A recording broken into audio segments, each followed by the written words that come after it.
Hace algunos años, yo diría en los últimos 5 años, hay un reconocimiento creciente de que entendemos menos qué pasa con cuáles son los daños, cuáles son los impactos de riesgos menores, de daños o amenazas menores, como pueden ser, por ejemplo, las caídas de rocas, los deslizamientos, las enfermedades respiratorias. Estos riesgos diarios y cotidianos, cotidianos y episódicos sobre la gente y la propiedad de la gente, su impacto acumulativo es mucho mayor que el de los grandes riesgos. Por eso estamos diciendo, bueno, si bien necesitamos seguir perfeccionando nuestra comprensión de los grandes desastres, necesitamos entender estas otras condiciones que están muy invisibilizadas. Y esto significa entender dónde ocurren, a quién impactan, por qué, cómo se generan, el costo y el modo en que respondemos a ellos, ¿sí? Hay una gran invisibilidad no solamente en los impactos, en el quién y en el dónde es afectado por estos riesgos, sino también en lo que hacemos, lo que hacen las instituciones y lo que hace la gente.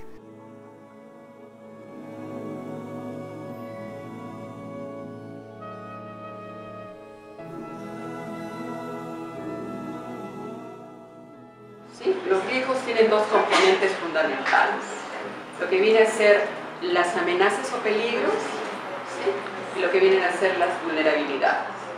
Estos dos componentes tienen que ser sí o sí cómplices para que efectivamente haya riesgo. Ahora, estos dos componentes nos hacen que tengamos condiciones de riesgo. Condiciones que, cuando ocurre un fenómeno, ¿sí?, que a su vez se ha convertido en un peligro, efectivamente, o en una amenaza, efectivamente se materializan en desastres. En las soluciones a los riesgos cotidianos ha sido más que nada paliativa.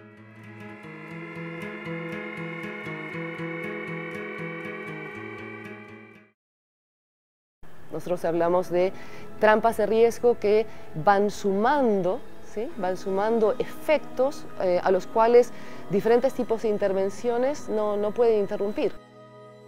Se habla generalmente en el campo del desarrollo de las trampas de la pobreza, procesos o ciclos estructurales acumulativos que hacen que a través del tiempo sea muy difícil interrumpir, aún con políticas focalizadas o procesos de gestión, sea muy difícil interrumpir el crecimiento exponencial de condiciones negativas.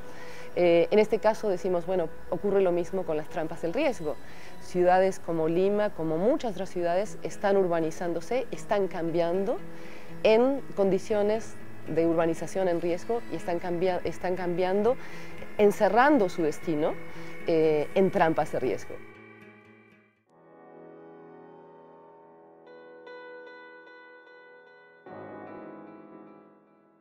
Lo que está pasando es que el desarrollo está generando condiciones de riesgo que, ante una lluvia o un sismo, pueden haber un desastre.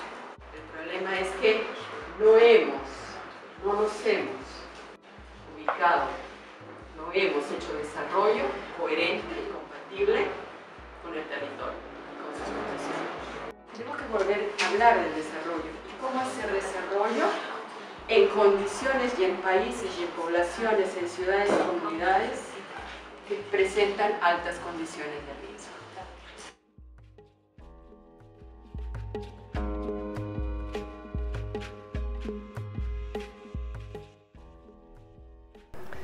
Clima sin Riesgo es un proyecto de investigación-acción que se inicia a partir de un conjunto de antecedentes de trabajo entre un número de organizaciones, la DPU, Foro Ciudades para la Vida, SENCA y CIDAD.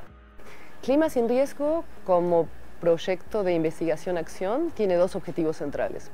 El primero es el de profundizar el conocimiento que tenemos sobre cómo es que los riesgos cotidianos y episódicos que se articulan en procesos de urbanización en riesgo, los que vemos en Lima, resultan en lo que denominamos trampas de riesgo. El segundo objetivo es el de encontrar estrategias concretas de acción que sean cogestionadas y cofinanciadas, que nos muestren cómo pueden interrumpirse esas trampas de riesgo.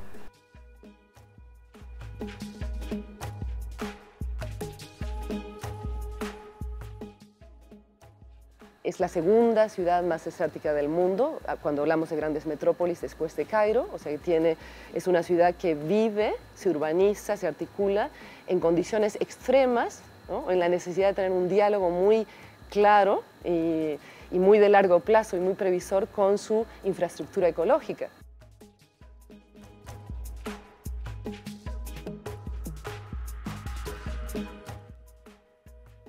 Dos de estas zonas en que estamos trabajando en el proyecto representan, digamos, justamente procesos, por un lado, de expansión de la ciudad en forma insegura, muy riesgosa, en plena ladera, y otra en una zona consolidada como es el centro histórico, pero también muy antigua y cuyas casas no están siendo mantenidas.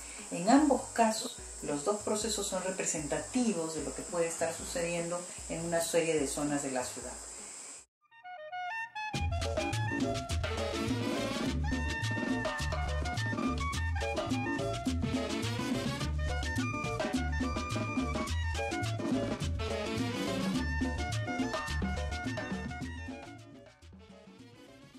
Porque antes Barrios Altos era el espacio de la cultura criolla, pero luego eso ha venido decayendo. Diríamos, son barrios que concentran nuestra cultura, ¿no? A ver, la transformación del centro histórico de Lima, diríamos ahora último, ha estado más en un proceso de mutación, donde las economías van a primar en ese proceso de transformación. Entonces, por lo cual no se da una transformación inclusiva hacia lo que viene a ser el desarrollo articulado a la vida en el centro histórico, ¿no? A ser un centro vivo. Por lo cual esta especulación hasta se ha irrogado de hacer desalojos compulsivos, extrajudiciales, vinculados a mafias, con las cuales demuelen sin ninguna autorización, expulsando a la gente de su hábitat para convertirlos en un espacio para el mundo inmobiliario.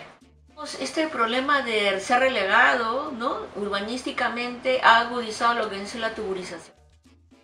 Entonces la suma de esta obsolescencia, de la edificación, ¿no? Que tiene humedad, más el hacinamiento, muchas personas en un solo espacio y no acondicionada, digamos, ambientalmente para vivienda, porque no entra el sol, no entra el aire.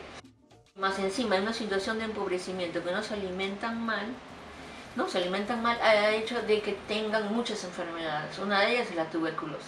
Y es un círculo vicioso, porque el propietario, como no tiene estímulo del sector público, ¿no? Solamente le da normas para que inviertan, pero no hay mecanismos ni financieros para que las familias que viven ahí, que son empobrecidas, puedan acceder. Entonces el propietario no invierte para que ellos se vayan. Y el ocupante, el posesionario, sea inquilino o precario, tampoco invierte porque dice, me va a botar. Entonces hay un círculo vicioso.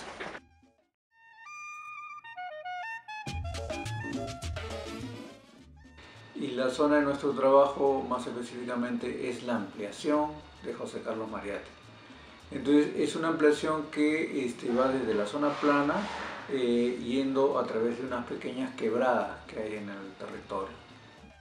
Estos asentamientos reciben a esa población de muy escasos recursos que no encuentra respuestas ni en el mercado formal, es decir, no pueden comprar un lote de una empresa inmobiliaria, ni en los programas públicos. Pero sin embargo, es un proceso que, como se hace lentamente y se adecua a las posibilidades de la gente, prefieren este proceso, que es un proceso lento, y no solamente lento, sino discontinuo, sino que paralelamente se generan otros asentamientos más arriba. ¿Por qué? Por un proceso, vamos a decir, perverso del proceso de urbanización. Cuando en la parte de abajo hay servicios, se colocan escaleras, acceso, etc., las partes de arriba se valorizan. Y en ese momento los traficantes de terreno hacen sus gestiones y generan un nuevo asentamiento, ¿no? Y entonces la ocupación y el riesgo y todos los problemas se vuelven a replicar, pero cada vez en condiciones más difíciles, ¿no? Cada vez en condiciones, porque la topografía cada vez es peor, obviamente. Esta situación que estamos viendo en José Carlos Mariátegui no es una situación exclusiva de esa zona, ¿no? Es una situación más bien que se replica a lo largo de toda la ciudad.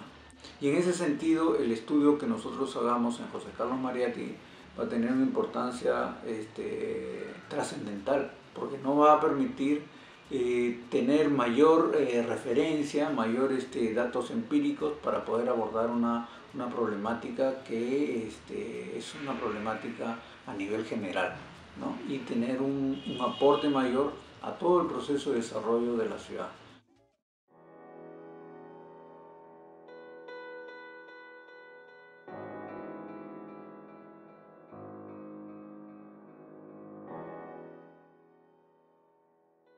La cuestión espacial es central en este proyecto porque mapeando estos riesgos, visibilizando estas interdependencias, podemos entender cómo se producen estos círculos viciosos, cómo se pueden interrumpir y también la cuestión de dónde se deberían interrumpir.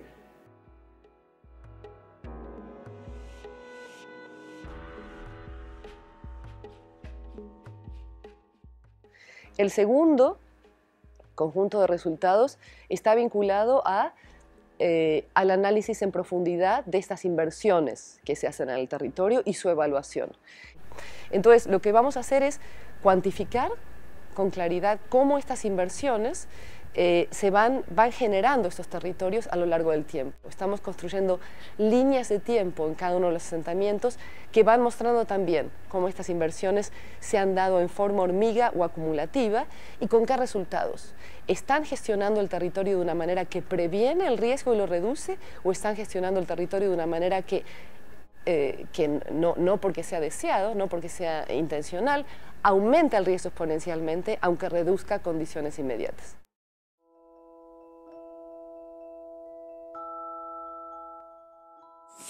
La metodología de construcción de escenarios en forma inclusiva es útil tanto por el proceso como también por el resultado. Es decir, el proceso porque nos permite desarrollar un proceso de construcción social del conocimiento, una construcción colectiva del conocimiento y de ir generando mínimos acuerdos o mínimos mutuos entendimientos entre los distintos actores que interactúan en un territorio determinado.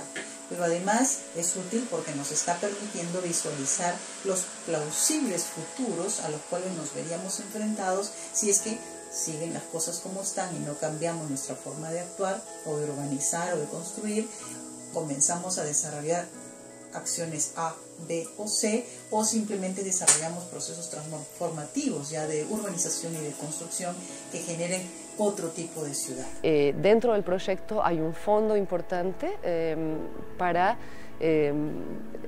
disparar, para apoyar ideas, proyectos concretos que sean cofinanciados por grupos de la comunidad y por alguna agencia estatal o prestadora de servicios que esté interesada en probar trabajar de otra manera.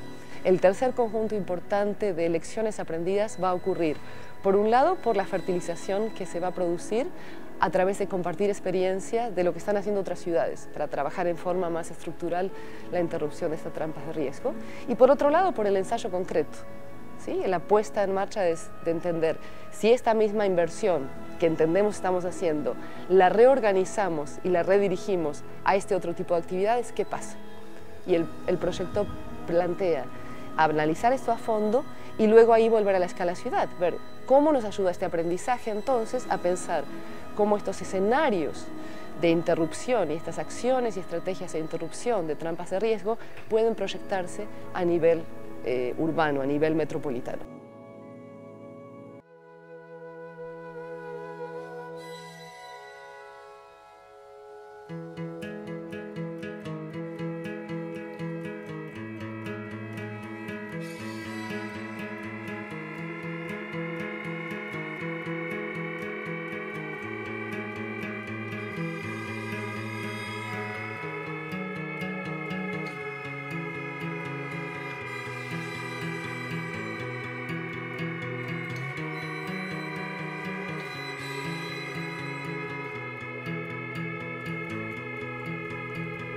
Someday, my girl,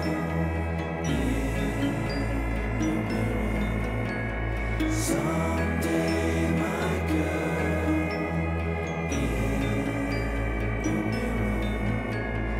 mirror,